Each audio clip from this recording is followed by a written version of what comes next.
Ladies and gentlemen, and welcome to this group meeting. Our first speaker this evening is Lars Christensen.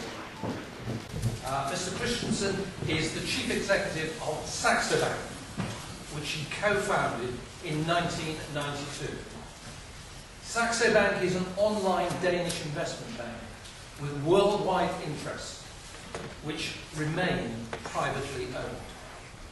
Mr. Christensen has immense experience of financial markets and their regulation. In the UK, we have many individuals heading up financial institutions who are merely hired hands. Their views and comments are often tailored to secure their own perceived personal advancement.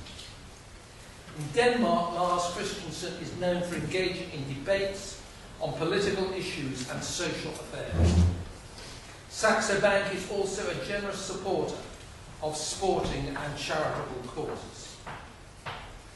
Lars is a critic of both the EU's economic policies and its undemocratic handling of power to an unaccountable, technocratic elite.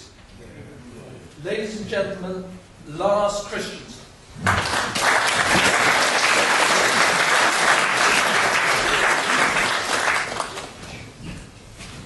Well, thank you very much for that very kind introduction. I hope you have not mismanaged people's expectations, but I shall try to talk a little bit about my experience of where the EU is today and possibly what there is to do about it. This is an important year, I think it's fair to say. We have the European elections in about 3 months' time, and I think it's very important that those elections actually send a clear message to politicians around Europe. But I think for all of us that have a skepticism or more towards the EU, this is a time to actually help spread the word and make sure that a loud and clear message goes out at the next election. People need to understand the risk that is inherent in the EU, that they get less and less opportunity to get heard, and this is one of the few opportunities where there is an opportunity to express dissent and dissatisfaction with where Brussels is taking us. Now, it all looked a little bit better some years back, I think, and I've actually been interested in politics since I was a kid. So I remember when Denmark entered the EEC at the time after a popular referendum, actually the same time as Britain, although I was only 9 years old at the time. And I remember that referendum, October 2nd, 1972, was something that was positive in our family. I was out of a conservative family, and it was clearly perceived as something positive, because that was the feeling and the spirit in Denmark at the time. We had a voter turnout of more than 90%, and 2 out of 3 Danes voted actually for Denmark going into the EEC at the time. I stayed positive for many years as I grew up, and even being a member of the Danish Young Conservatives, we were supporters of the European Union back then.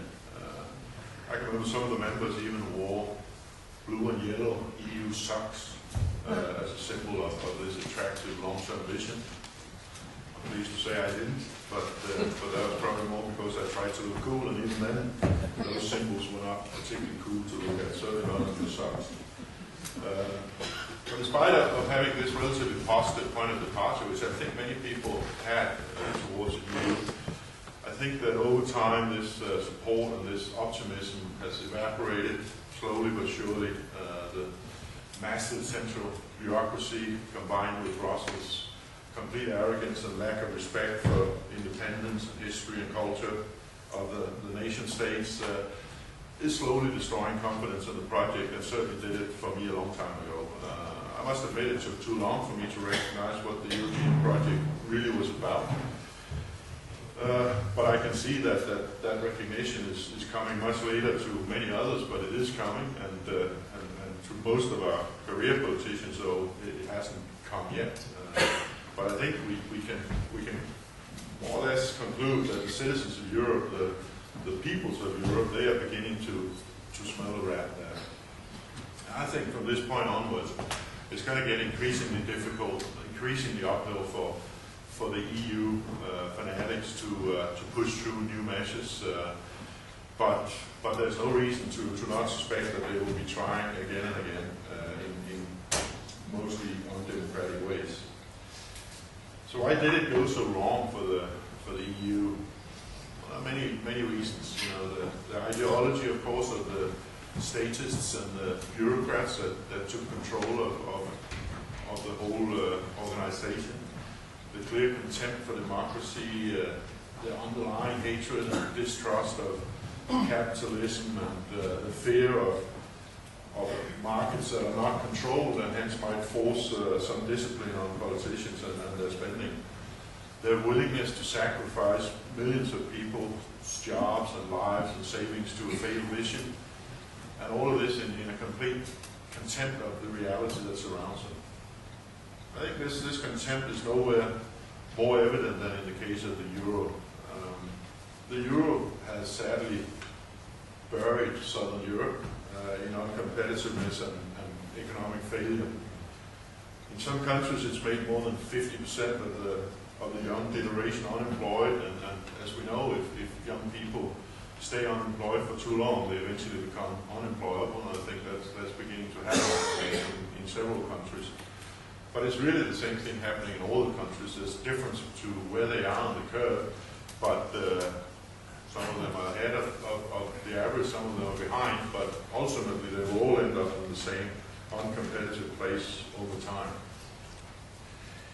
We were some people, some economists, some traders, some financial industry people that warned about this all along. In my country, it was very few, and we were very ridiculed by the establishment.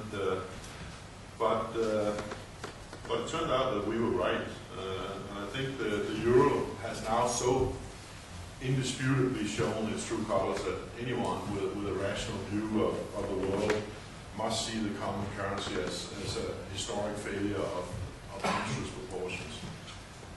It's a failure that will lead to even further fatal consequences for Europe and the whole continent's competitiveness vis-à-vis the rest of the world. There is one thing that can save and rescue the euro. Mind you, not rescue Europe, but rescue the euro per se as the ideological imperative that it seems to have become to its semi-religious followers. That one thing is a much further reaching integration between euro countries, common financial policy, joint issuance of government debt, a willingness to pay enormous transfers from the richer to the poorer countries, or more specifically from Germany to everybody else. And that will, if it was to happen, leave many nations with proud histories and proud heritage as poor regions of a greater Germany. So that is a possible route to save the euro, at least for some period of time, but it's obviously not a desirable one. Certainly not for the citizens who, in this case and so many other cases, seem to now have fundamentally different opinions and fundamentally different interests than their politicians. To do this integration would mean giving up national independence to an extent that is not acceptable to the voters, and precisely because of that lack of acceptance, it can only be accomplished in an undemocratic manner, and that's exactly what's happening. Unfortunately, democracy is not very highly regarded in Brussels. Personally, although I was born and lived many years in Denmark, I've had enough of the EU for some time. So I moved to Switzerland 3.5 years ago. In Switzerland, we actually respect democracy, and we vote about most things actually in referendums.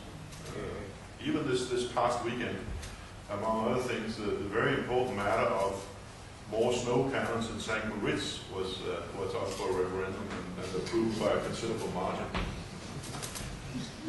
You may have noticed there was another vote in Switzerland over the weekend, which was a little bit more controversial. But personally, I was pleased to see that the Swiss people finally took a stance against the EU. The proposal that was on vote was, frankly, a rather populistic and fluffy proposal, not very clear. So I saw it more as a general protest vote against the excessive arm twisting that my newly adopted homeland experiences from the EU every day in terms of actually conforming to EU rules, although Switzerland is not a member. I also saw that vote as the first significant warning of what is to come, I think, from frustrated populations in the coming years. I think, and I hope that it will be followed by a massive protest vote in May for the European Parliament elections. I think there's a chance an EU skeptical group consisting as it is of many different groups, some more sympathetic than others, but there's a chance that group could be the biggest in the European Parliament soon. Now, of course, the EU are already aggressively commenting on the implications for Switzerland. Its access to trade with EU member states, as if there really needed to be any connection between free trade and I think a reasonable and understandable wish to have some influence on who you allow to come into your country. Now, Switzerland already has 23% foreigners in their population. I'm one of them, so I'm grateful for the stance that Switzerland has vis-a-vis, in all humbleness, contributing and net cost beneficial foreigners. I'm one of the beneficiaries of that. But out of these 23% foreigners in the Swiss population, there's a funny two directions of that. The 23% consume 45% of all social costs in Switzerland. They also make up 45% of the relatively few unemployed we have in Switzerland. So clearly that is an issue. On the other hand, these 23% also delivers approximately 27% of the GDP. So the question is, why is it so difficult to understand that the latter group that contributes more than average to GDP is more welcome than the former group that takes out a lot more part of the cost than the average Swiss person? It is a normal way to look at immigration in your country, in my view, and I don't see that necessarily connected to free trade per se. But the EU, of course, has only got threats and blackmail left to entice its members and allies to stay subordinated to Brussels wishes. I'm sure you recognize the scare tactics that are always being brought up also when the British position vis-a-vis the EU is discussed. It's very difficult for a rational person to understand why the EU does not recognize that it has been wrong in many ways and that many European citizens suffer because of those mistakes. It's difficult to understand why, instead of senselessly pushing forward with this failed project, why not use this crisis to reevaluate the project, to check it and to adjust the course and listen to what the European populations actually want. They want to move in a different direction, both the Danes and the Brits and the people of other EU countries. I think it's really time for politicians to understand that they are here for the sake of their citizens, not the other way around.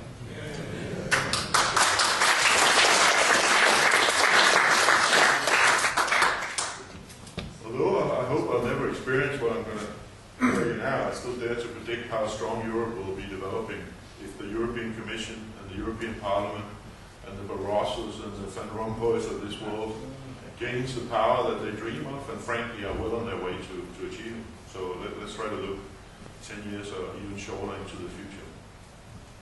If it turns out the way that these gentlemen and their accomplices want, then you'll for sure have a much more uniform and considerably higher tax level across all of Europe. Eliminating tax competition, you should never forget, is very, very high on the EU agenda, although not so often mentioned.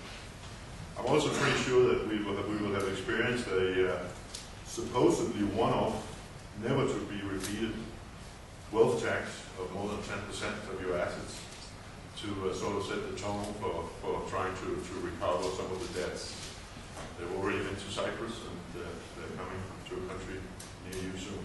And I can tell you, after that first one-off, never to be repeated confiscation, there will be more one-offs, never to be repeated coming shortly thereafter. There will be huge direct EU taxes going straight to the EU Commission and to the EU budget. There will be massive exit taxes and fines and other barriers for those that might want to move out of the EU. And even if you do move outside of the EU will for sure demand global taxation rights if you are unfortunate enough to be born within their borders. There will be great poverty. To some extent there already is, but there will be great poverty in a string of regions formerly known as Spain, Italy, Greece and others. There will be huge and growing powers concentrated in the hands of the Germans, possibly a little bit to the French in recognition of their support.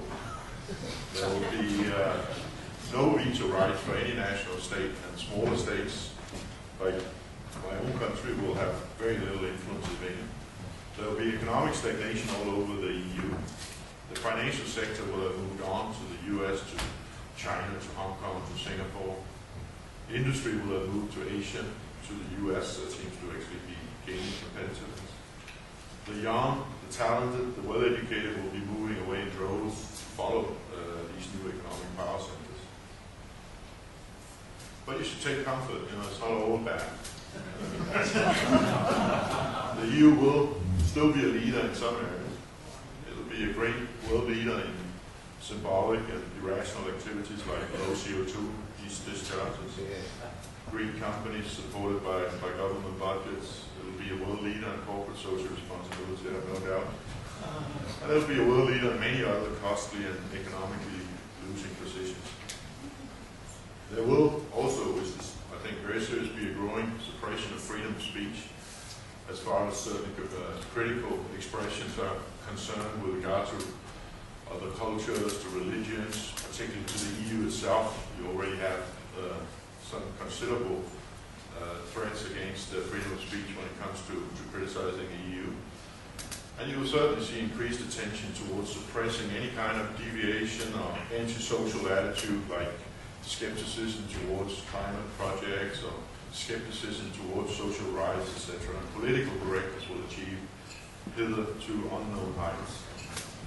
I don't know if you followed the recent story, actually emanating out of my own country, Denmark, but I'm sure there will also be extensive European rules about how to manage giraffes in Copenhagen Zoo. Carnivores having their teeth pulled out, so it can be more social responsible to take the kids to the zoo, and the animals will be more friendly and more social, more like out of a Disney movie. That's probably, apart from the selfie with our Prime Minister and President Obama, which you may have seen, I think Rasmus the giraffe has really put us on the map in recent days. On the international stage, the EU will be a weak player with very low credibility and respect, and it will increasingly have to do exactly what the big creditor nations demand, because the Union will at that point be entirely dependent on their creditors. The EU will work hard in the United Nations to seek collaboration with third world countries in an attempt to force their own fantastic model onto the rest of the world that have chosen more rational models. In other words, it's not going to look great. Can we really allow this to happen? I think no. I don't think actually that politicians in Europe today has legitimacy to make decisions of this magnitude for basically undermining something that generation after generation after generation for hundreds of years have built cultures, nation states, etc. I think there's probably a limit to what a politician can reasonably assume of responsibility. I actually think many Europeans around many countries have made the same decision. Enough is enough. The failure is just too obvious.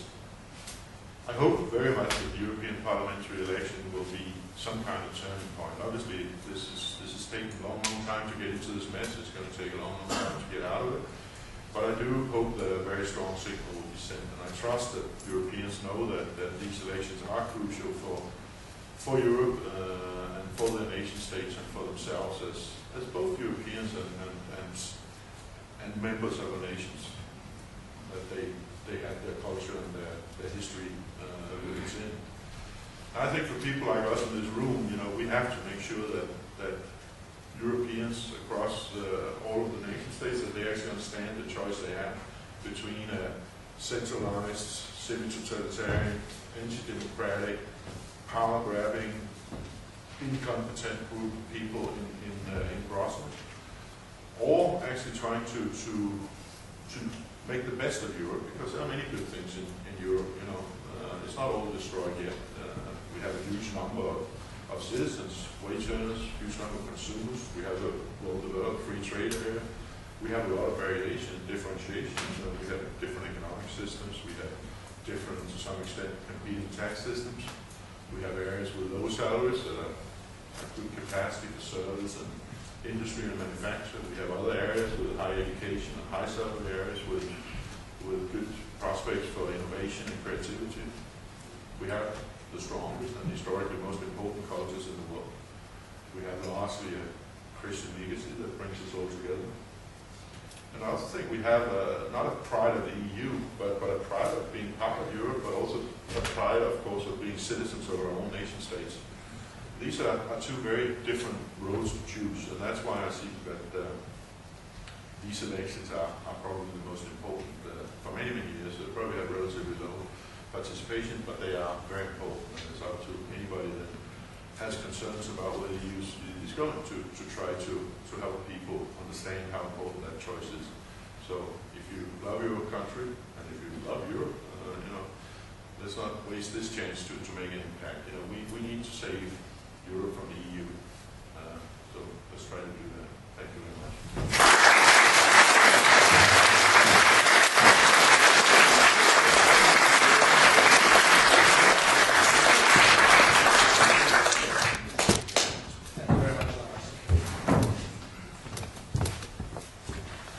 Ladies and gentlemen, it gives me great pleasure to welcome Norman Lamont here this evening, the Vice President of the Bruges Group.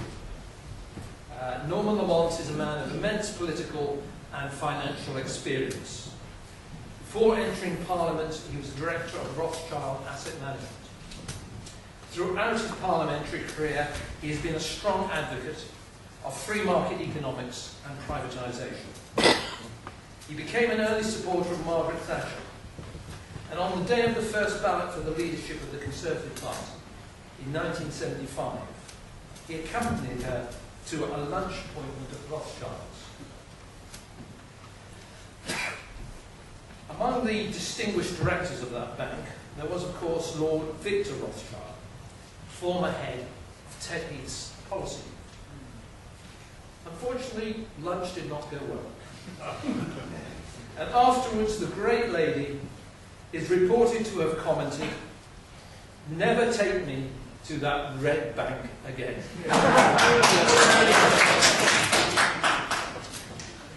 Norman found himself drafting thank you letters for both the guest and the host.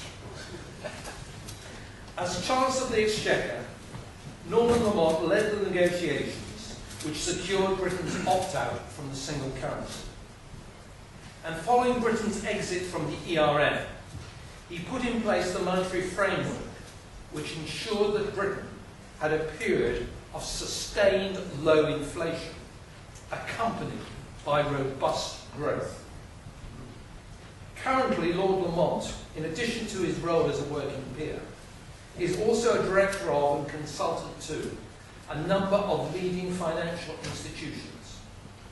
He also serves as chairman of the British-Iranian Chamber of Commerce. Tonight, Lord Lamont will address us on the subject of the crisis of the euro and the eurozone.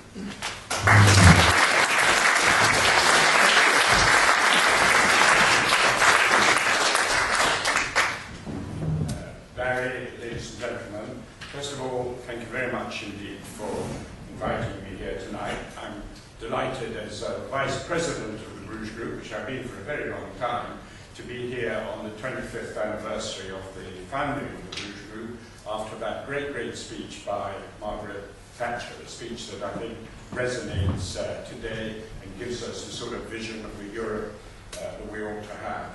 I think I ought to immediately say thank you to Mr. Christensen for coming all the way here to give us a wonderful speech full of humour and very good examples of pointless, silly European integration.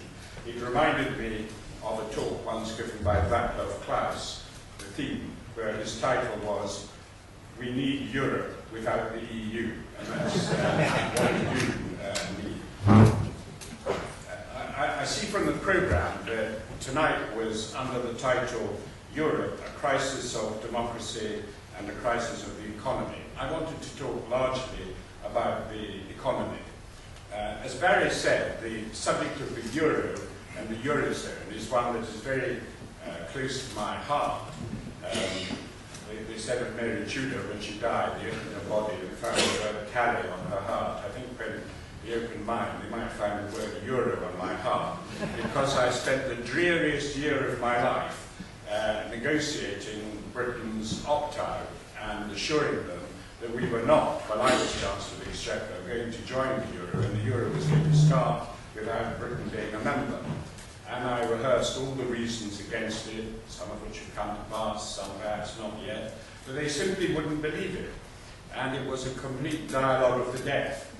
And I still remember the shudder with which I experienced the Greek finance minister, who, believe it or not, was twice as tall as me and 3 times as broad, and he put his arm around me in front of everybody and said, "Ah, Norman, you say you will not join the Euro, but when the time comes, Britain will show solidarity with Greece."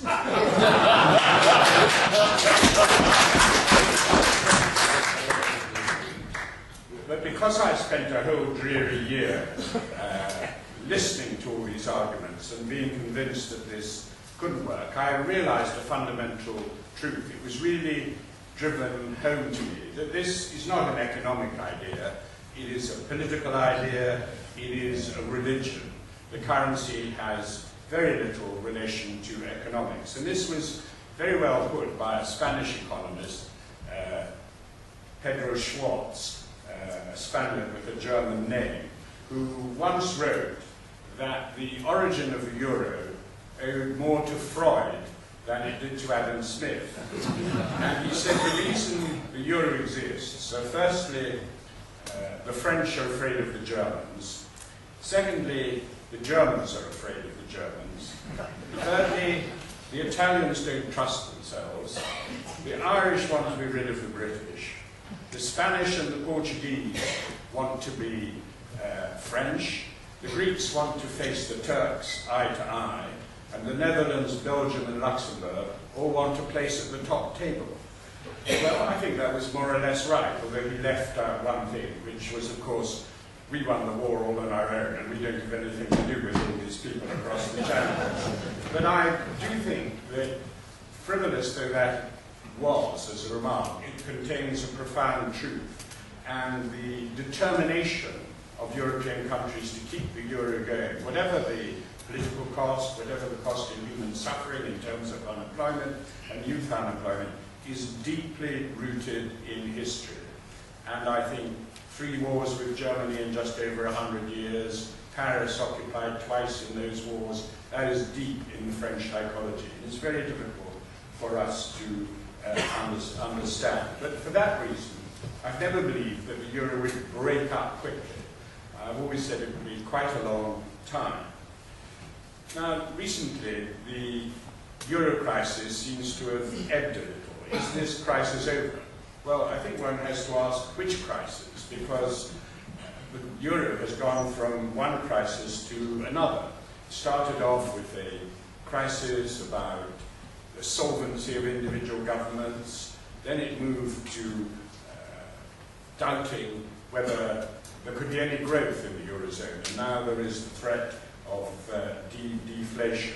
All this is a long, long way from 2007, when the crisis first started. I don't know if you remember in the newspapers there, people in Brussels were saying, this is an Anglo-Saxon crisis. It has nothing to do with the Euro. Well, they soon discovered otherwise. And the crisis went on and on. But Why has it ebbed recently?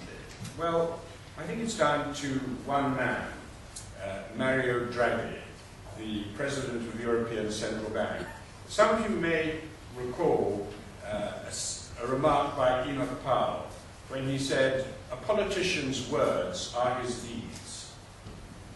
And it's Mario Draghi's words that have produced an ebbing of the euro crisis, because a couple of years ago, at a very critical point when interest rates were going through the roof in the peripheral countries of Europe, Mario Draghi said that he was going to do whatever it takes to save the euro.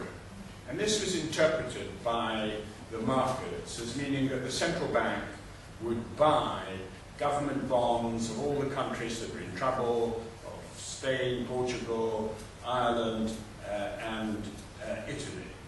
And this would keep interest rates down, it would help governments to finance their deficits. You may not think it's a very good idea for government, well, I don't either, for governments to just print money, buying their own bonds by which they're borrowing from the market. But this was what the market believed he intended to do. And it had a dramatic effect on the market. Interest rates fell back. But you know what happened? The ECB never bought a single bond. The OMT, outright monetary transactions, as this program is called, never happened. Perhaps that was just as well, because this is something that the German government might well have been strongly opposed to. A member of the ECB board, who is also a member of the Bundesbank, had resigned from the ECB over this. Only this last week, the German Constitutional Court, the Karlsruhe Court, has given a judgment saying that it looks as though, they've given a rather tentative judgment, the ECB, if it buys the bonds of Eurozone governments, may be breaking its own statutes. You can say that again, because the Maastricht Treaty very firmly says there should be no such monetary financing. This is, as I know very well, a clause that was put there by the Germans because they were terrified of this sort of thing happening. So this judgment has been referred to the European Court of Justice, who of course will rule in favour of the European Union. So the whole issue has been fudged for the moment. But as I say, this crisis has abated, but I don't believe that the story is over by any means. Interest rates could be forced up again. The United States is tapering its own bond buying program, which is widely expected to push up interest rates. The financial position of so many of the Eurozone countries is desperate. In Greece today, the ratio of debt to its economy is 175%.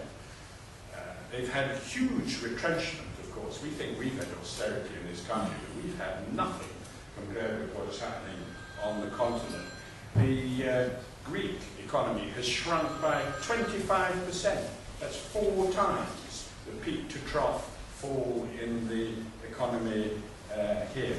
That they are running a surplus now, but they'll have to run a surplus for something like 25 years in order to get their level of overall borrowing back to an acceptable level. So I think it's possible that the euro will survive, stumble on for quite a while yet, but I don't think that it is going to function properly. I think the outlook for the southern Mediterranean countries is years and years of high unemployment and a very, very slow growth. And it is a very, very fragile situation. You know, it's almost farcical. They've established 3 bailout funds for the euro. But who contributes to the bailout funds? Well, they contribute in this proportion. The funds for the bailout, which would be used if a country gets into real difficulty, 24% comes from Germany, 20% comes from France, which could get into trouble itself, 19% comes from Italy, and something like 15% comes from Spain. And if a country has to go to the bailout mechanism in order to get emergency funding, all the other countries have to pay more. Well, Italy is contributing 19%, Spain is contributing 14%. What happens if Spain and Italy have to go to the fund in order to get assistance? The whole thing is like a pack of cards that could collapse in on itself. As Mr. Christian said, there are one or two steps that could be taken to strengthen the euro. You could have a banking union. In fact, you can't really have a single currency without having a proper banking union. That involves a common deposit insurance scheme. You know how in the UK you deposit money in a bank, your deposits are insured now up to £80,000. You need that throughout the whole of the Eurozone. But guess what? The Germans don't want that because their banks would end up paying the bill. Just as Mr. Christensen said, they didn't want a fiscal union, which also could underpin the euro. But the euro can't really exist, and this was one of the points that we made endlessly when the euro was being set up, without having a common treasury, without having a common tax system, and a sort of European finance minister or chancellor of the exchequer. That is what it needs, and such a thing would be a nightmare in which there would be no democracy and no accountability. So my conclusion about the euro is that there is this obstinate political will there, which will probably take them a little bit down the road of more and more integration. We need to be sure that we are completely insulated from what happens there and it doesn't spill over effects onto us. That is the great threat to democracy. And I just want, before I end, to address a few remarks just about the other part of the subject, the threat to democracy, the crisis of democracy within the EU. Because I believe this is the real issue. When we have the European elections, or if we have a referendum, there'll be lots of talk about this power, that power, repatriating. That's not really the real issue. The real issue is actually accountability and democracy and the direction in which Europe is going. It's not just where it is now, but where it is threatening to go. And all of us in this room can look to the future and see where it is going. The EU is a sort of bureaucratic dictatorship. Yes, we elect the governments that go to Brussels and behind closed doors strike bargains and then produce legislation. But the fact that our government is there doesn't make it democratic, because these laws, when they're created, can never be reversed. Democracy in Europe is a one-way street.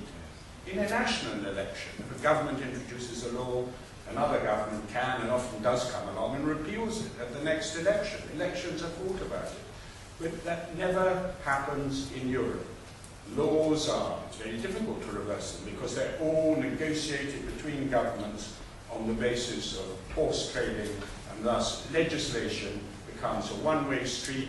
You get this huge body of law, the acquis communautaire, which gets bigger and bigger with every year. And in that sense, I think talk about repatriating powers is not the real problem. You can repatriate this power or that power, but they'll go on legislating and acquiring more power and passing more laws. And we'll have to then talk about repatriating a whole lot of things that we didn't think of in the first place. The EU is not well known for its regard for democracy. Whenever people in a referendum have voted no, they've been invited always, or forced, to reconsider, and we've gone on having referendums until the right answer for Brussels was produced. Only last week in the House of Lords, we had a debate about the proposed referendum bill that the government wanted to steer through the House of Lords. Labour and Liberal peers, many of them people with close connections with Brussels, many who served in Brussels, showed a real distaste for the whole concept of a referendum. Viviane Reding, the EU Commissioner, said this week that people in the UK, because of the bias of the press, were not capable of making an informed decision about membership of the EU. But, as Mr. Christian said, thank God for plucky little Switzerland. This week, the Swiss people voted quite democratically to restrict immigration into their country. What happened? The EU immediately threatened to tear up decades-old EU-Swiss free trade agreements. It said it was going to stop talks about electricity sharing arrangements between Switzerland and the EU. But a fat lot of good that will do them, because it benefits Germany far more than it benefits Switzerland.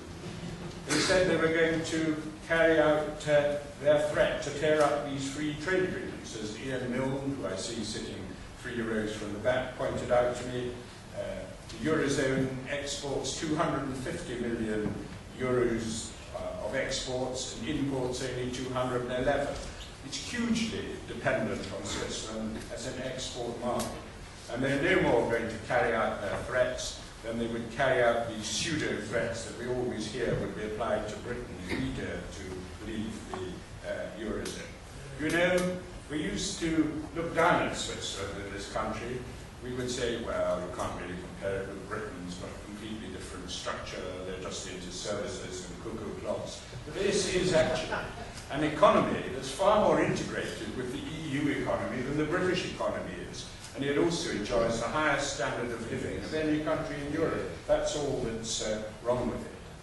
But this series of negotiations between Switzerland and the EU over these free trade arrangements they have is, of course, a wonderful dress rehearsal of what Britain might be able to do in its negotiations with the EU. And I think the British government, who will after all be participating on the EU side of the negotiations with Switzerland, ought to use this as an occasion to establish a precedent and to establish as generous and as wide and favourable a deal to Switzerland as can possibly be done. I think we should be on the side of Switzerland in the negotiations as possible.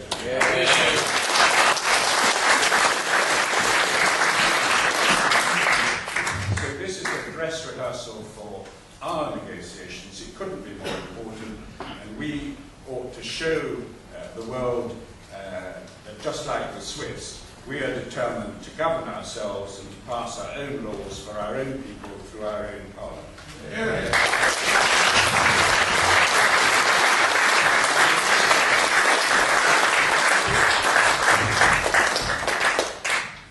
Thank you very much indeed, Norman. Our next speaker is Professor David Myddelton, Chairman of the Trustees of the Institute of Economic Affairs. David is Emeritus Professor of Finance and Accounting at Cranfield School of Management. He's written many books on accounting, accounting standards, privatisation, and the British tax system.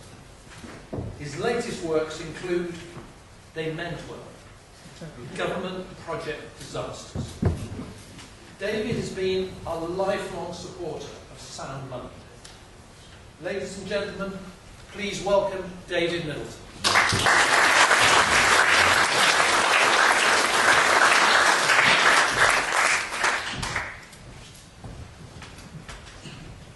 Yes, well, I was a bit surprised when I got the advertisement for this meeting, because I thought I was going to talk about economics, and there was something about the crisis of democracy in the headline. So I thought perhaps I should start by saying a little bit about democracy. Of course, its great virtue is it gives people the chance every few years to throw the rascals out. I mean, to dismiss our rulers peacefully. We don't have that in the European Union, of course, which is why I've called it an alien tyranny. Alien because it's mostly run by foreigners, tyranny because we can't chuck the rascals out. And obviously, I say obviously, but I think it is clear, not every extension of democracy is a good thing. You only have to think about giving 5-year-olds the vote to realise that. The real problem is not the details of how governments are elected, whether it's first past the post or proportional representation, how the constituencies are made up, the voting age and all that sort of thing. That's not the real problem. The real problem is limiting the powers of government. Otherwise, as my former MP, Lord Hailsham, Quintin Hogg, always used to say, we have an elective dictatorship in this country. He said that when he was in opposition, and funnily enough, when he again became Lord Chancellor in a Conservative government, somehow he never referred to the point again. With British governments now spending about half the national income, in addition to hundreds and thousands of regulations that don't necessarily involve much or any spending, it's clear that we failed miserably in this country in limiting the powers of government. Just two examples of vanity projects that our leaders are even now planning, on which they'll waste vast sums of taxpayers' money. HS2 is one, Yes. nuclear deterrent is another. Yes. Cancelling both of them. I'm sorry, I'm not standing for election, so it's no good trying to encourage me. Cancelling both of them would save a great deal of our money. Yeah. I don't suggest, by the way, the government should spend the money on other worthy projects instead. I suggest they should use it to repay a tiny proportion of the huge amount of government debt that they've been amassing. If they could manage to get the national debt, that is the government debt, down below 40% of national income, where it used to be within living memory, it's currently about 80%, then at that point they might like to consider reducing taxes, cutting tax revenues, and to quote Gladstone, letting the money fructify in the pockets of the taxpayer. I realise it would be a post-war innovation for British governments to repay its borrowing honestly. According to the Retail Prices Index, I'm a very old man now, the pound has lost 98% of its purchasing power in my lifetime, which suggests the government normally prefers the dishonest method of debasing the currency to reduce the real value of their debt. Evidence, I'm afraid, of irresponsibility by a democratic government. But let me now move more generally to the European Union and the economy. And forgive me if I repeat one or two things I've said before, but the other two speakers haven't really talked about what I regard some of the basics of UK membership. And so, as an old teacher, I realise even repeating stuff that people probably know doesn't usually do too much harm. First of all, it's clear that overall the economic costs and benefits from the UK being in the European Union are first small and second pretty evenly balanced. In a word, negligible. Most studies show no net economic benefit from our EU membership. Of course, that's not a reason to leave, but it's not a reason to stay either. Some people pretend that 3 million British jobs might be lost if we were to leave the European Union. Complete rubbish, of course, but I find that quite encouraging. It implies our opponents don't really have many good arguments at their disposal. The fact is, there's no reason to expect any permanent loss of jobs. After all, it's not as if we gained 3 million jobs when we joined the European Union back in 1973. We can trade perfectly well with people and firms on the continent, whether we're in the European Union or not. America, Brazil, China, other countries all through the alphabet manage to trade with the European Union perfectly well from the outside. Why should the UK be different? And tariff levels, of course, are much lower now than they were when we joined. So that even if we were outside, it would be much less worrying than it might have been if we were outside the customs union 40 plus years ago. The economic benefits of EU membership apply to only a small proportion of our economy. A smaller proportion of our exports go to the EU than of any other member state. Yet we suffer the regulations and the rules and all the nonsense on 100% of our economy, which someone a long time ago very aptly said was the tail wagging the dog. Of course we're happy, our households and firms are happy to trade with our friends and neighbours on the continent, as we've done for hundreds of years. We just don't want to be ruled by them. Why did we join in the first place? Well, I remember it well. In 1970, first of all, the common market was viewed as an economic and trade arrangement. Secondly, we thought, most people thought, for 25 years after the war, the German and French economies seem to have done quite well, and relatively the British economy seemed to have done pretty badly. And I don't dissent from that judgment if you think economics is all that matters. Then, of course, along came Mrs. Thatcher, notably helped by Lord Lamont, which we're all very grateful for, and British economies started to recover, while the continental economies faltered. So the economic conditions that some people thought in the 60s and early 70s had made it seem sensible to join this free trade, not free trade, but this trading and economic arrangement, the common market, it began to change. And in the 80s and 90s, soon after we had joined, those conditions obviously no longer obtained. But, although I've talked a little bit about economics, in my view, it's the political arguments that are far, far more important. The whole thing has been political from the start, nothing wrong with that, but let's not kid ourselves.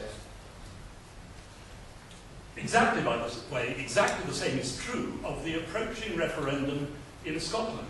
My heart sinks when I see Alistair Darling or someone on the other side try to talk about the economics of it all. In my view, that is completely irrelevant. This is a political decision the Scots are going to have to make. I don't say it's an easy decision, it's a political decision. And the analogy I've come to think is relevant, I only thought of it last week, is this. Lots of young people choose to leave home even though they recognise there's a big risk they may be a little bit worse off financially for the first few years because they want independence. That's what it's about. And I wouldn't blame the Scots if they want independence, and I don't blame us in the United Kingdom for wanting our own independence. By the way, if the Scots did vote for independence from the rest of the United Kingdom, and this hasn't been mentioned at all as far as I've seen, they would then have to face the decision whether to join the European Union.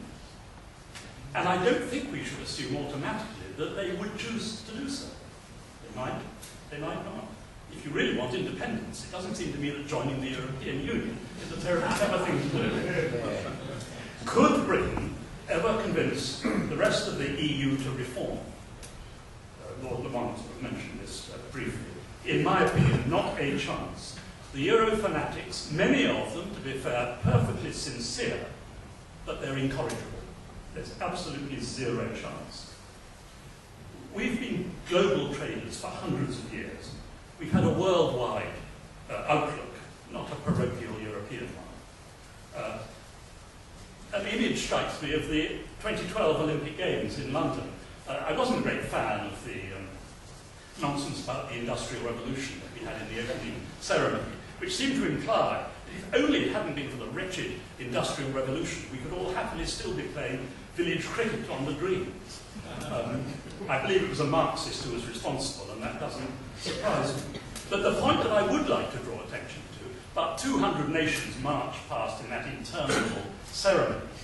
And of those 200 nations, about 100 had either been colonies in the British Empire or had very close, like Argentina and lots of other countries, very close connections with the British Empire. About 100 out of 200. That's an incredibly high proportion, and no other country in the world has anything like such a worldwide network. So if there's any country in the world that can survive on its own, it's us. There was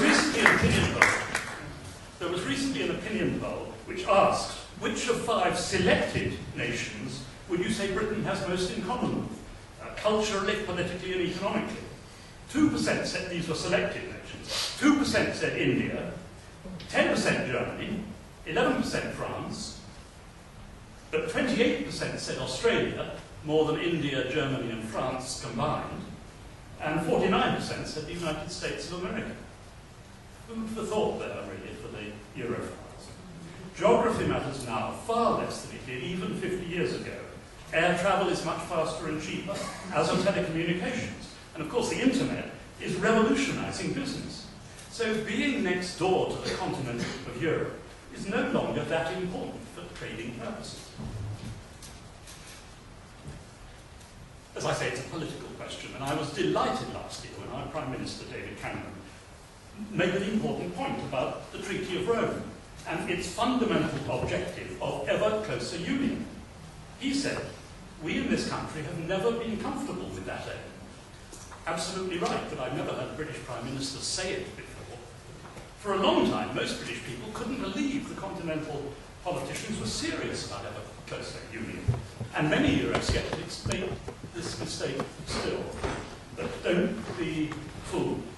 Whatever the views of their electorates, which don't weigh heavily with them, as you know, in fact, the continental European leaders are in deadly earnest. They really do mean it. And I suggest that in the forthcoming negotiations, if they ever happen, we should ask for that unacceptable fundamental objective to be dropped.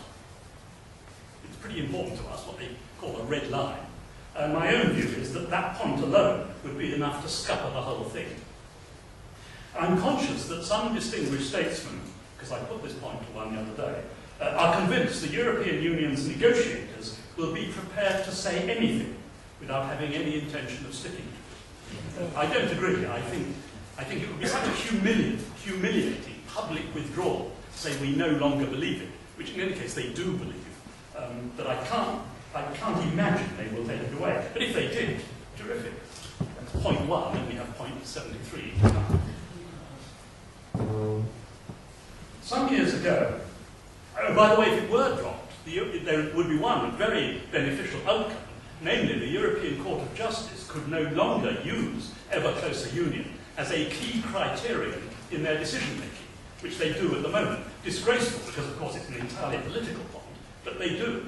And if it weren't there, presumably, I suppose they are bound to some extent by what's in the Treaty of Rome, they wouldn't. And some years ago, the EEC Official General Guide said economic integration isn't meant to be an end in itself, but merely an intermediate stage on the road to political integration.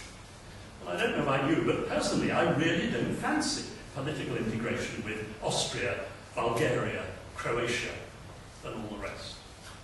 I stopped there in the alphabet because I don't want to mention our friends in Germany.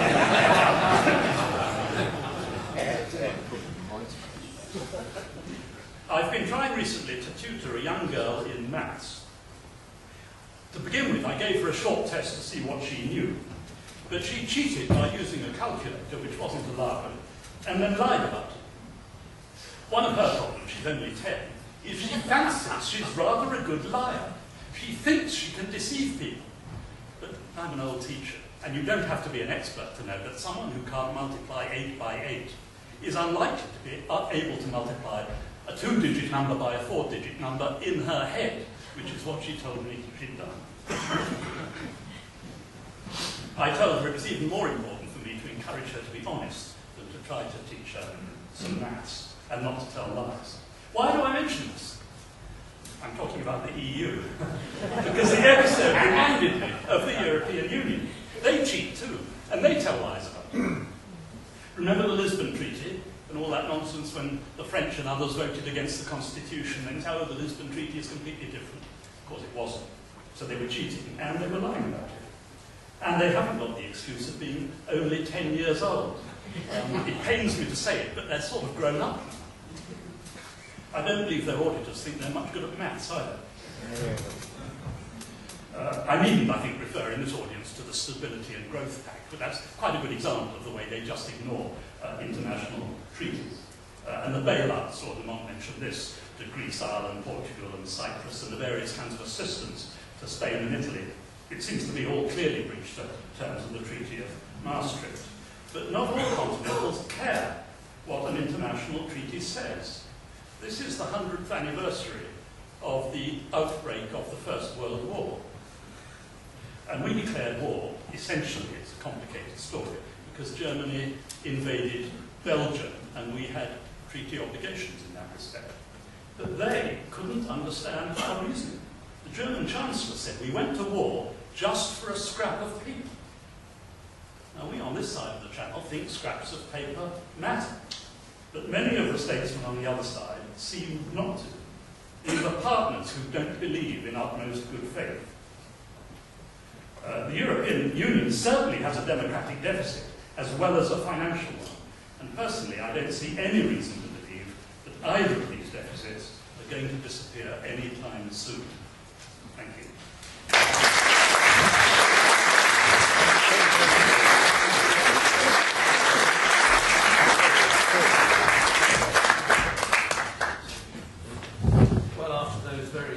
stimulating speeches. I wonder if we can now have some questions. Yes, gentleman on the second.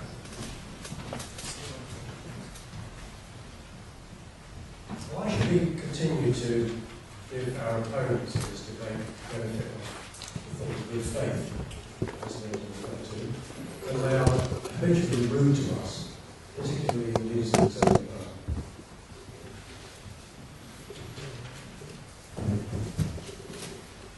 Repeat the question. Would anyone on the panel like to comment? David? I should say I'm not a member of the Conservative Party, and over the years I haven't been all that impressed by their leaders.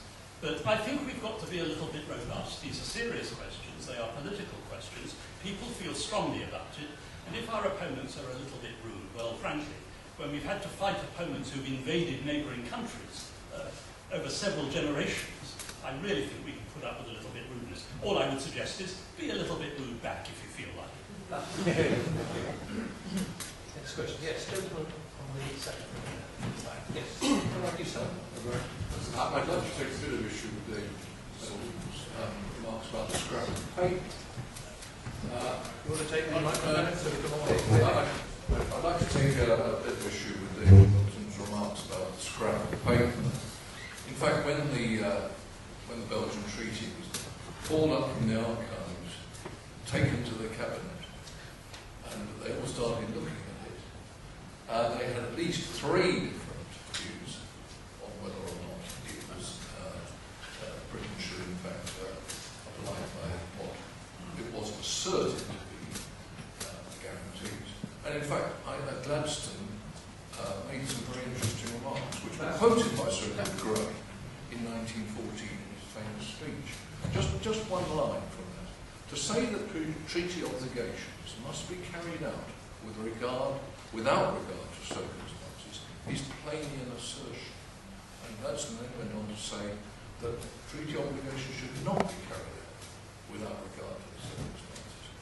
And it seems to me that British politicians don't seem to understand that treaty obligations can only ever be maintained and carried out with taking into account all the relevant circumstances at the time, not a treaty that was signed 40 years ago.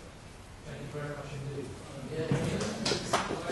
Yes, could I respond? I have a lot of sympathy with that view, but remember, it was a complicated question, and when I read the Hansard explaining the setting up the parliamentary debate on 4th of August or whatever it was, I was horrified at what a pathetic case was made for going to war. And I think I'm a romantic old fool, but I still feel it might have been possible for us not to go to war, even though there was a treaty that one could argue forced us to. But my point was, the German attitude was, it's only a scrap of paper.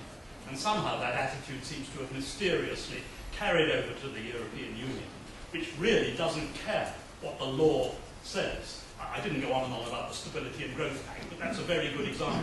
You write something into a treaty, and then when it's convenient, you ignore it. So I take your point about the First World War, but I stick to my point about the European Union. Just amazed at the questioner coming up with this response to David Myddelton's speech. Just sounds like a put-up job to me. But actually, I think you could point out, as I think perhaps David has, that the British had quite a flexible attitude to it too, because I remember that Winston Churchill, no less, said that it wouldn't really matter if the Germans were only going through the southern part of Belgium. Well, that seems to me not really to be observing a very rigid attitude to a treaty commitment to support Belgium. But that was what he argued at the time. But I do agree with the David Myddelton point. I think the EU cites treaties all the time when it wishes to enforce them. Here it is, reading the Riot Act of Switzerland, saying you can't cherry pick, all these treaties are all interrelated. And I think there are many examples. It's one of the things that most alarms me about the EU, a very flexible attitude to law.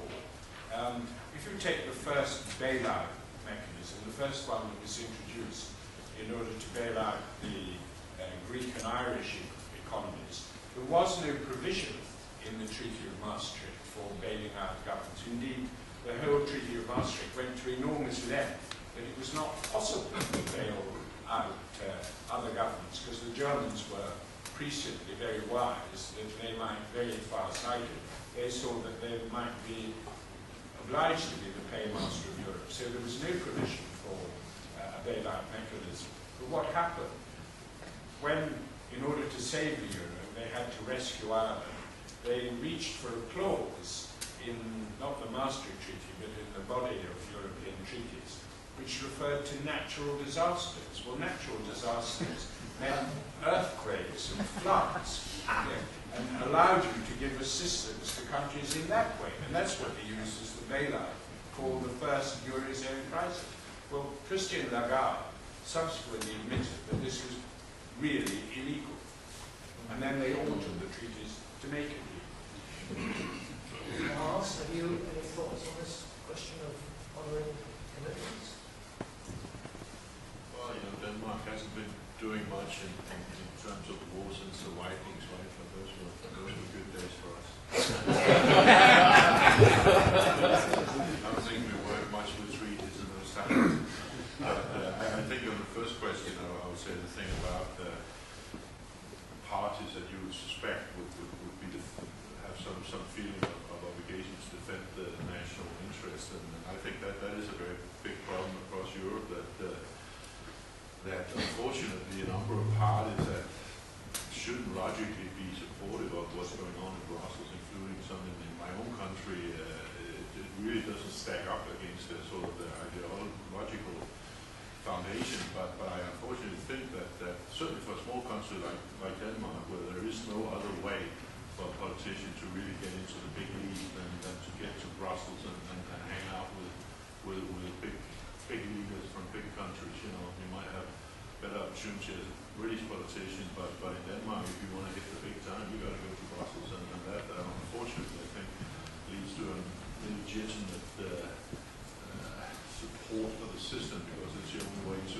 really progress your career once you've been a secretary or something or other in Denmark, which is not a particularly prestigious job, managing a small department for 5.6 million people. So you can go to Brussels and you can get big. And unfortunately, I think that confuses a lot of politicians that should know better. Thank you very much. Sir. Roger Kendrick. We've heard a very convincing analysis, and we hear it regularly at the Bruges Group. My fear is we've got a referendum that may happen, and when it does, everything is going to be ranked against Eurosceptics and coming out. I think the people in the country generally may not understand all the arguments, the economics and all the rest of it, but their gut instinct on the one hand is that they don't like Europe. But on the other hand, you're going to have David Cameron, who said he won't campaign to come out. You've got the BBC, you've got the whole of the establishment, you've got the whole of the Labour Party, the whole of the Lib Dems, with all the stuff that they come out with all the time. And my concern is that people, like they did in the AB referendum, won't necessarily vote for change because they get scared. And this is where I think the Bruges Group is failing. I'm sorry to say it, but I'll use that word. And that is that if we're going to win a referendum, we need to present an alternative to the British people. And the British people need to understand that. And we need to have an alternative that the pro-anti-European people can campaign on, and it needs to be one that's credible. And I would put in a plea that the Bruges Group actually puts in some work to get an alternative presentation to put to the British people. And I think one of the things actually include is that it's about Independence Day, because I think independence is something that people might actually vote for rather than coming out.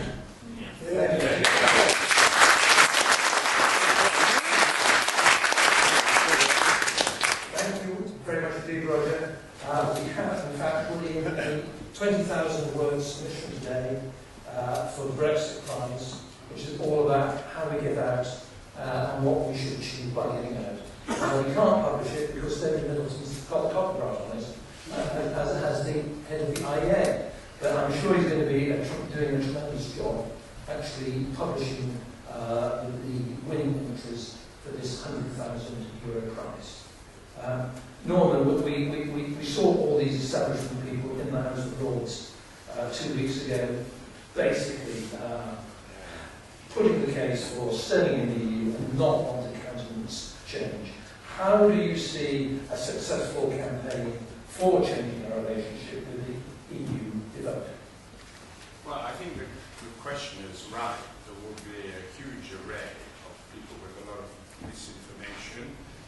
You will have a lot of business. And I don't think business is intentionally seeking to distort the argument. Businessmen are frankly nervous, don't really have the faith that they can make this leap into the unknown. But they have this uncertainty in their own mind, and that communicates it itself.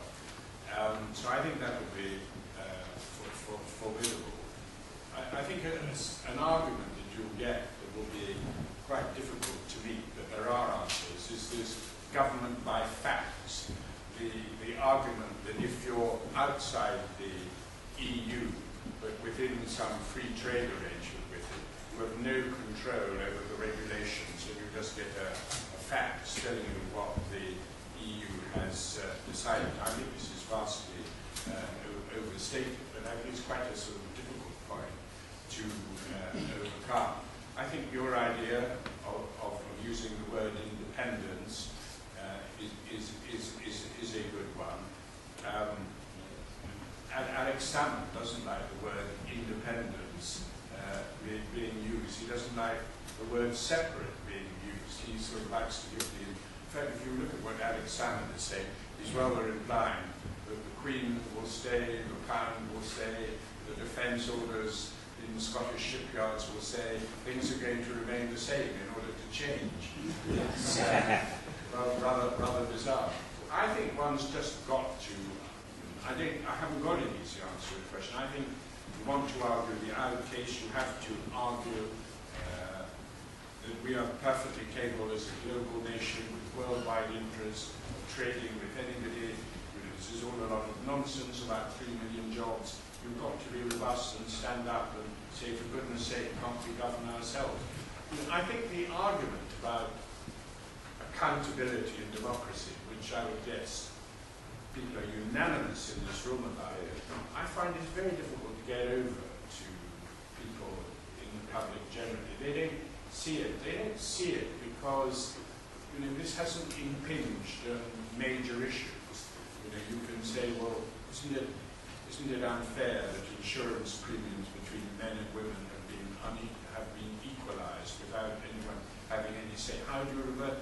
That's not the sort of issue that actually sways people. A lot of these issues are very, very technical. You can use the immigration as one. You can say, do you or don't you wish to regain control of your borders? But I think it's very difficult getting this argument across about national accountability, sovereignty and democracy.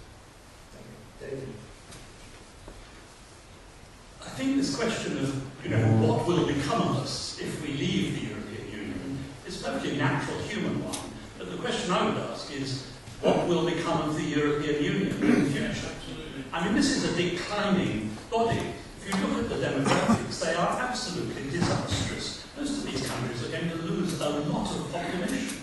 So I would say, look, this is a tricky decision. In my opinion, it's a political decision. Of course the future is unknown. It always has been. But it's unknown if we stay in, just as it's unknown if we come out. Now that may be a bit too intellectual and academic an approach, but the future is uncertain. And I think the real question for this political decision about independence is, do we still have the self-confidence we once had or not? And I must admit, just asking the question makes me a little bit nervous, because I'm not sure we, and I mean by that partly our political leaders, do have the self-confidence. Maybe we do feel it would be more comfortable in a big block with other people, so if we go down, we all go down together. I have no intention of going down, so I want independence, because I think this is a sinking ship we're stuck on at the moment.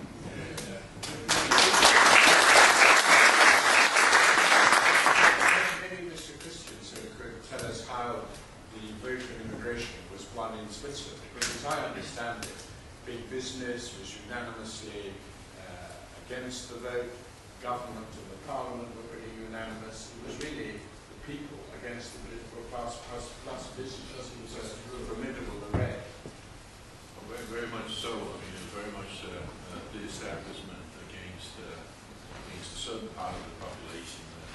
I must admit, I think there were parts of that vote that was of the proposal that was less positive than you would have wanted, because there's also certainly an anti-German element in it. You know, that actually is not all about bad immigrants coming and taking all the social aspects of it, but it's also sort of there's too many people coming in here pressing up the price of a house, so they have a slightly different problem. We have rich people coming there, taking some of the better jobs and sending the house prices through the roof. So it's kind of a different argument than you probably have in most other countries, but at the end of the day, it was appealing to Switzerland has hundreds and hundreds and hundreds of years of history as a neutral and self-sustaining nation. Swiss are very big on self-sustaining, very much protecting their farmlands and stuff like that, because they want to be self-sufficient on any thinkable conditions. So it's very much around, you know, we have a history, we have a Swiss way of doing things, and these people are changing that in a way that we're not comfortable with, right? And that's very strong arguments. The numbers I mentioned, about 23% foreigners being 45% of the social cost and 45% approximately the unemployed people there, was sort of distributed door to door, and some fairly emotional material with this huge tree pulling up the roots of Switzerland. You know, it's a very, very emotional picture. You know, they like good pictures down there, because we wrote about everything. Believe it or not, we had a vote about whether you could serve sausage on petrol stations not so long ago. Right? So we wrote on many things, right? But it was, of course, the emotional aspect, and I think that given that you have to move here a large part of the population, the only thing that will truly appeal is an emotional aspect. And I agree with the independence and, of course, the phenomenal history of Britain and its importance in the world. I think this is clearly the way to go, and why would you want to hand that over to a Portuguese ex-communist or ex-communist?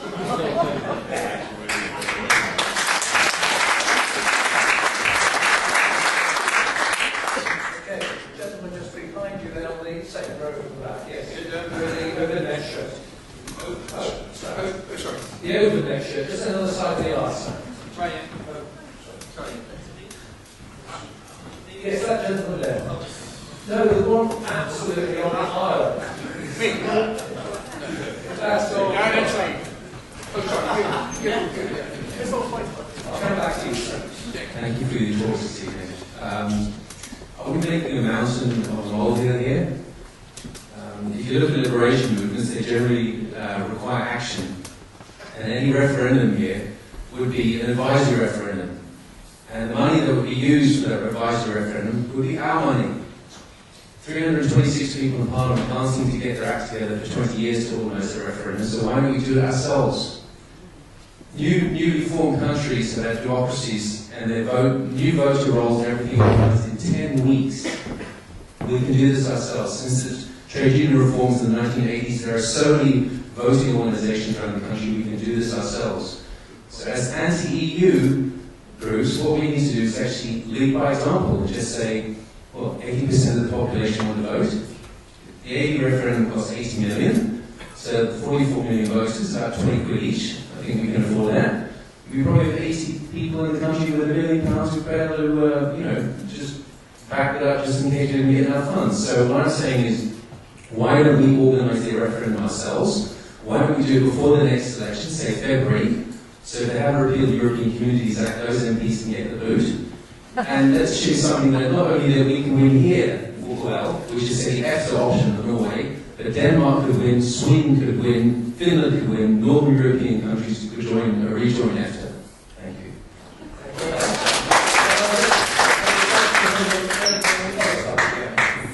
Could I just briefly refer to the point made by the gentleman about the possibility of treaties? I think with respect, the problem is that in international law, there's been a long-standing principle called pacta sunt servanda.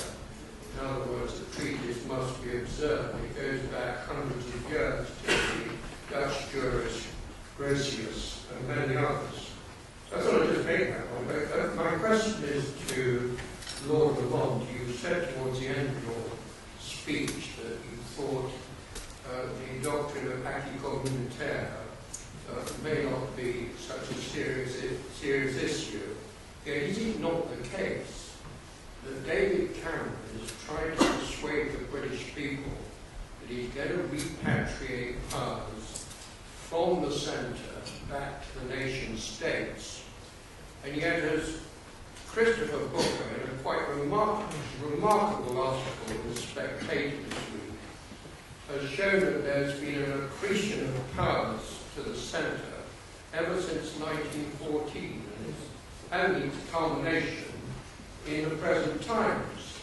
And of course what it means is that once the Commission has made a decision to collect powers to the centre, the Lisbon Treaty in Article 38 says that there has to be a vote of all the member states of the European Union, in other words 27 states, for any powers to be repatriated. So in fact, David Cameron is indulging, I'm afraid, in a fraud.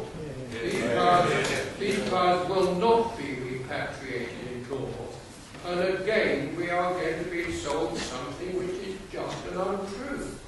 Would you care to comment on that? What David Cameron has said is that he will attempt to renegotiate. He will then place the proposed renegotiated terms before the British people, and they can vote either for leaving the EU or accepting the renegotiated terms. So if you think the renegotiated terms are not satisfactory or in some sense fraudulent, you vote to get out. You've got the choice. What renegotiated? Well, if you don't believe it's possible, I would say, well, wait and see. But if you don't believe that any significant powers have been repatriated, then you vote no. That's the choice you're given. So you don't really see what your complaint is. Thank you. Lars, have you any thoughts on this point we've had about organising our own referendum? Would that work in this country or in other European countries? I think it's an interesting thought. I'll tell you one thing we did on a different discussion in Denmark. I support a very small party, still a very small party that we created about 5 years ago. It's got about 5% of the vote is in Parliament with 9 seats. We don't have as many in our Parliament as you have in yours.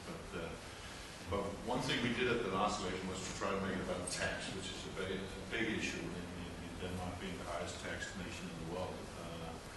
So we made a website as a bank actually, and said that we would promote any politician that actually would commit to working for lower taxes. And you know, after like a week, we only had our own candidates. So that was any candidate, not just any sitting parliament. After a week, we only had the candidates of our own party. But then there was like a few of the other guys saying, hey, these guys are actually pushing aggressively with advertising people that promote lower taxes. We actually also in favor of this, although we're from a different party. So they began to sign up over the next few days. And actually in the end, the Conservative Party that is actually not that keen on taxes in Denmark called up and said, we want all of our candidates on this list. Can you put them on? All of them, right? And so the funny thing is when you expose people for something where they should have a given view, like a Conservative in Denmark should be in favor of lower taxes, and if he sees himself not being on a heavily promoted website where other people are being promoted for that point of view, it makes them nervous, and actually they come running and then want to be part of it. So I mean that's just one way we did it, but exposing people that you would say, well, this guy clearly should be skeptical at least vis-a-vis the EU, so can he commit to it? And if he's not, at least you have there black on white that this particular person, if you have that view about the EU, should not be voting for him in your local election either next time you get the chance. So that's one idea at least for promoting and giving people a little bit of accountability for their point of view. Thank you. David, any thoughts on these questions? Yes, I want to make a couple of points. I'm an accountant, but when it came to voting in the 1975 referendum, I'd been quite influenced by all the stuff about economics in the accounts. And it was only when I actually got into the voting booth and thought about what I was doing that I thought, I just can't do it. We're too different. It was an emotional spasm, if you like. Now, if a desiccated calculating machine like me can be overcome by emotion, I do think it's worth underlining that point, that the decision is not going to be made on what you might call rational grounds. There's nothing irrational about emotion, but so I think we've got to be prepared to play the emotion card, if I can put it that way, very, very strongly and not get sucked into a nonsensical argument about economics. The second point I want to make is I don't altogether agree with the gentleman that I think this promise by the Prime Minister, if he's re-elected, to try to negotiate some repatriation of powers from the European Union is extremely helpful. And I'm a little nervous about organising our own referendum in a hurry. I mean, it's a nice idea, but my feeling is if there somehow miraculously were to be a referendum today or tomorrow, we would lose it. People need quite a long time to get used to the idea, and they need to be soothed, as we've been saying. So personally, I think it will work quite nicely as a process. Cameron re-elected, perhaps. Renegotiation, perhaps. A few pathetic powers repatriated, possibly, nothing very significant. So he's failed, maybe chucked out by the Conservative Party, by the way. He says, oh, well, I'm going to recommend we stay in anyway. I mean, it's unpredictable what will happen. But the point is, people who are teetering on voting for coming out will be able to say, and we will be able to argue, look, we did all we could. We sat down, we tried to be reasonable, we tried to negotiate, and they've insulted us by doing absolutely damn all by way of repatriation. They haven't been listening, or they're not prepared to give us anything. So I think that actually provides quite a good springboard for a no vote in the referendum when it comes, if we play our cards right. Yes, gentlemen with the glasses. On the go with it, just by just a question. Would it be more straightforward, maybe this is for Lord Lamont, for Cameron to serve as, I think it's Article 50 notice on the EU, which basically says we'll negotiate with on terms, and if we can't agree the terms, we're going to get out. Isn't that the legal position under Article 50? And wouldn't that be a much more straightforward way of doing it? And also, I just like to add that immigration is certainly one we should really for, because that's what will get us out of Europe. Thank you. gentleman there, blue shirt. Thank you. Yes, just to follow on to that, I can speak that.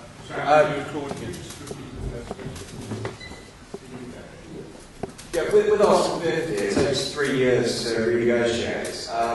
Do you not think market volatility to games the UK economy would simply repeal the 1972 European Union Act be a more straightforward option? Okay, both of these questions are turned out on Article 50. I think that's going to happen anyway. Under Article 50, you have to give 2 years' notice, and then you start the renegotiations. I think the questioner is suggesting there's no need to go for a referendum first. We just go for Article 50. Is that correct? Yeah. So rather than spend 2 years having what is likely to be a pretty meaningless renegotiation, we go for a straight route. Norman, any thoughts on this? No, I personally think it's right to have a referendum. I do believe in referenda only for constitutional issues, how we are governed. I feel that the only people who can decide how we are governed, what constitutes one's identity, that is a question for the people. And I feel a referendum would be, there are people who are going to be very strongly in favour of our remaining. We need a decision that is legitimate, that has a clear result, and I think rather than the government imposing it, I think it would be better to put it to the people and to have a referendum. I'm all for a referendum. Thank you very much. Yes, gentlemen with the open white shirt. Yes, please, sir. Hi, from Henderson. I'd just like to take this on a little bit further and say, let's suppose that the referendum is and the result is we're going to get out. Now the trouble is we've got a quisling political class who will do everything possible to get us tied back in by one means or another. They'll come along with things like the Norway option or the Swiss option. And of course, the Norway option and the Swiss option the Swiss option possibly until yesterday, is the fact that you're tied in with the four so-called freedoms, the freedom of movement of services, goods, capital, and most important, labour.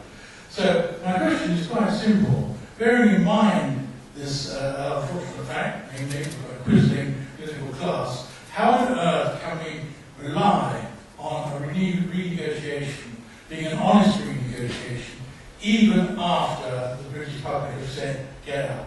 Thank you. Do you have any thoughts on that? Well, nothing very profound. You can't, of course, guarantee it, but it's our best bet. I agree with Norman. You must have a referendum so we can see what the people want, and that does give it legitimacy.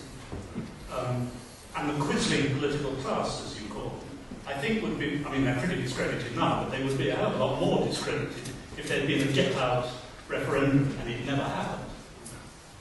Well, I imagine in the event of a get-out decision, even if that had been imposed by members of the government, I imagine the cabinet would have a free vote, as they did at the time of the Lawson referendum. Possibly not, but that's what I would have thought was wise. I would have thought the cabinet might be split.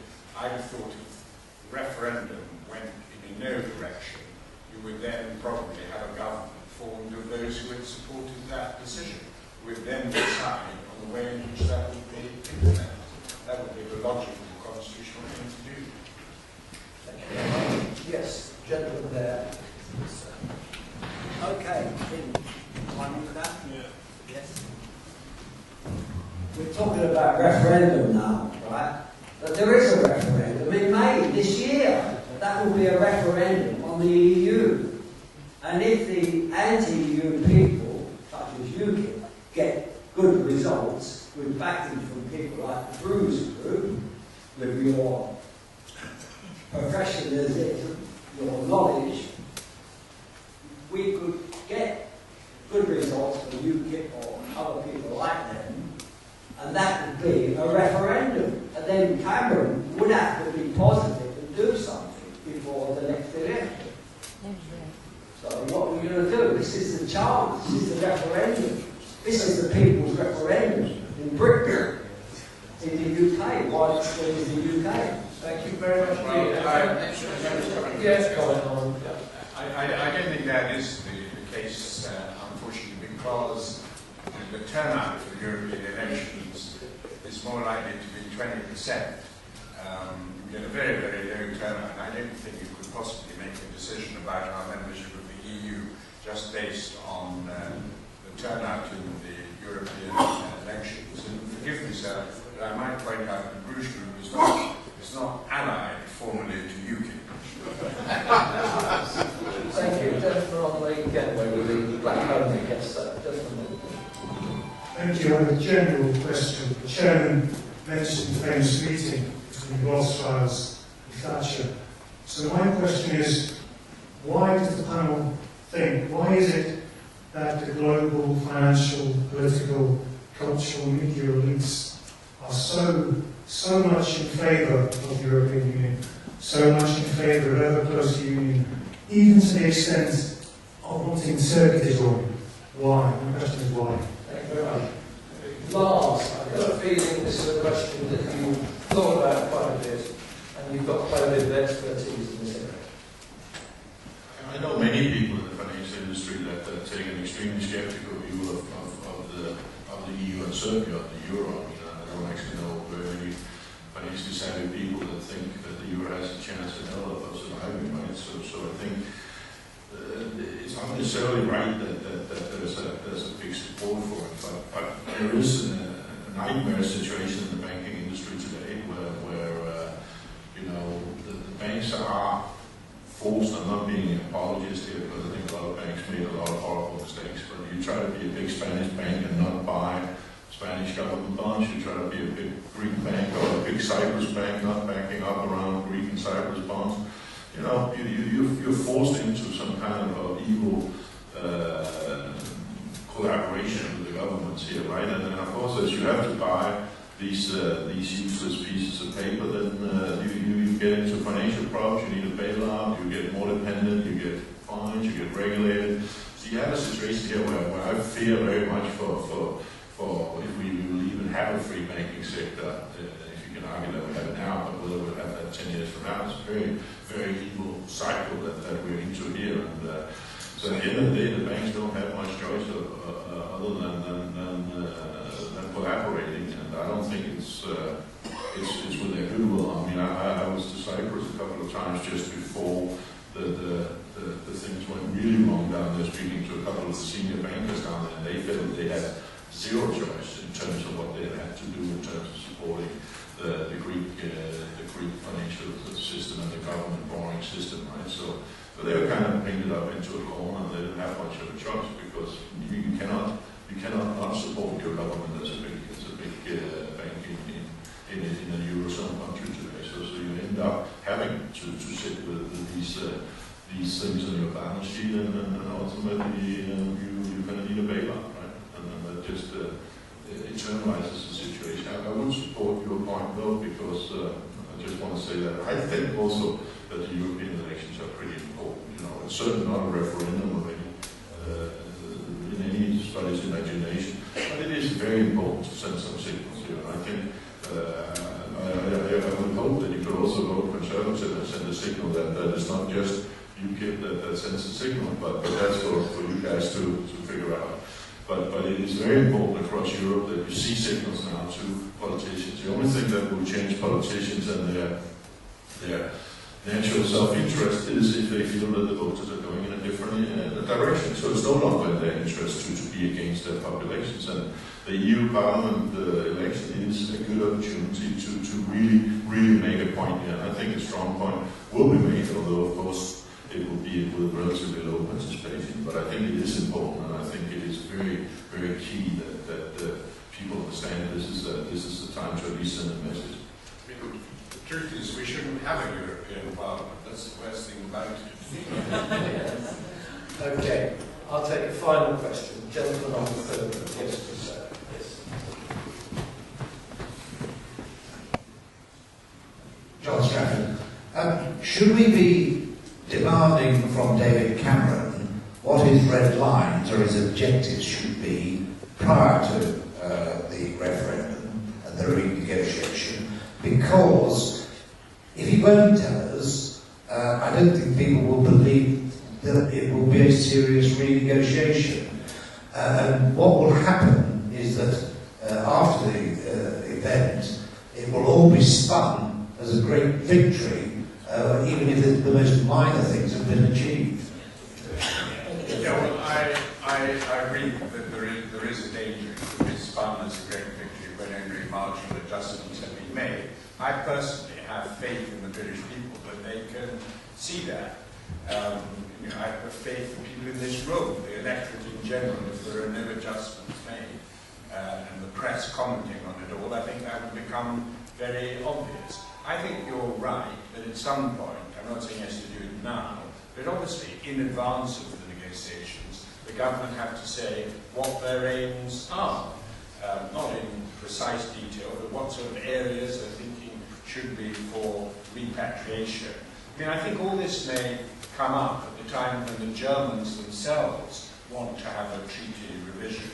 And the Germans are wanting to get various treaty revisions because of the way the Eurozone is working. There will be, therefore, I think, a bit of an alliance between Germany and Britain. We will be wanting different things. We will be wanting to safeguard our position and to make our membership, this will be Cameron's objective, on completely different terms from those of other members. Germany is wanting to shore up its own position within the Eurozone. I think there can be trade-offs there. I think there are moves in certain European countries, particularly Holland, for a degree of centralisation. But at the end of the day, I think people are perfectly capable of making up their minds whether this significantly changes the nature of our membership. And if they don't think it does, they can vote no. David Myddelton, you've got a comment on this? Yes, there's a bit of a discussion going on at the moment between the two main coalition partners, the Conservative Party and the Liberal Party, about whether they should publish red lines before the 2015 election, so that if there is another hung parliament, people will know where they stand. And personally, I think that's a big mistake. I think you don't go into negotiations with all your key points spelled out in public. I'm perfectly content to let our Prime Minister go into negotiations with, if you like, a secret agenda. Personally, I think his secret agenda is to stay in the EU, so I don't So I entirely agree with Norman Lamont, and if you don't, I think you have to ask yourself, well, why are you in favour of democracy? If you don't trust the people in a country with a moderately free press, and by the way, the press is far more on our side this time than it was in 1975. That's one important change. So that if the results of a renegotiation, whether genuine or really rather phony, if from our point of view they're very unsatisfactory, there are plenty of people in the press who will certainly point it out in enormous detail, so that people have every chance of seeing what's happened. Now they may say, better the devil you know, they may say, well, it's not much of a renegotiation, not a lot has changed, but they may still hesitate and refuse to vote no. It's our job to persuade them. Lars, could we have your comments on this final point? Well, just to put a little bit more burden on everybody's shoulders, I will remind you that although this is important for Britain, I also think that given that Britain is the clear leader of countries that are not members of the Eurozone in terms of in many different ways, you know, the decisions that are made here hold a lot of importance for some of the smaller countries that are also very uncomfortable about this situation. And in countries like Denmark, Sweden, I think Finland, even being a member of the Eurozone, also having taken thoughts, I think if Britain does the right thing and shows courage and shows an independent streak, that will help a lot of the rest of us also making some more brave decisions. So please think of us in that context as well. Thank you. Ladies and gentlemen, we've had three outstanding speakers this evening who have got very different experiences, and they've all got tremendous expertise on this subject. And I'd be grateful if you could show your appreciation for the thoughts that they've shared with us.